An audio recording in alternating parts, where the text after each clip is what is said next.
So, hello guys. So mag-continuous tayo tungkol sa last video ko, yung tungkol sa lactose, So, umuulan ngayon dito sa amin. So, bali yung yun nga sinasabi ko sa mga previous ko ng mga video na nagtatanong ako, nagsisearch ako sa mga dapat kong gagawin, So, na-search ko is yung lactose. Ngayon, sabi ko sa sarili ko, what is lactose? So, in-search ko yun, what is lactose?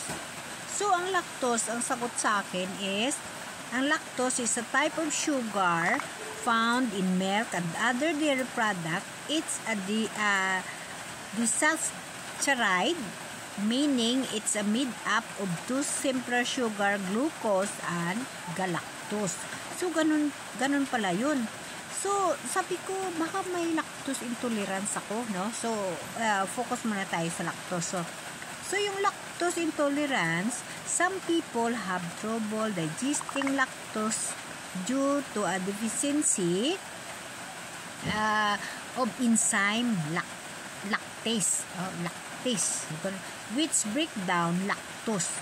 This can lead to symptoms like bloating, gas, diarrhea, abdominal problem siguro, So sabi ko immune system ako, hindi ako ganyan, hindi ganyan yung bloating or gas, pero sometimes pag makakain ako ng yung nababawal sa akin, diretso pops ako niya, diretso din yan. So, yung lactose is containing product of milk, cheese, yogurt, ice cream, butter. So, ibig sabihin, dahil ito yung nasa resita ko ng mga doktor ko na bawal ako nito magkain as immune system patient, bawal ho ako kumain ng mga ganun, And then, yung lactose-free option, yung kailangan babasahin ko yung gano'n yung ginagawa ko. Binabasa ko yung may anti-allergen sa pagkain ko, pero about sa lactose, hindi ko pa yun din titingnan. So, dapat pala isama ko yun sa pag-search ko sa bilang may sakit ng immune system. Dapat isasama ko yun, yung lactose na tinatawag, Umuulan, kaya medyo mahirap. And now, sabi ko nga, binabawal ako ng doktor kung kumain ng milk, cheese, mga yogurt, mga dairy nga, ganyan.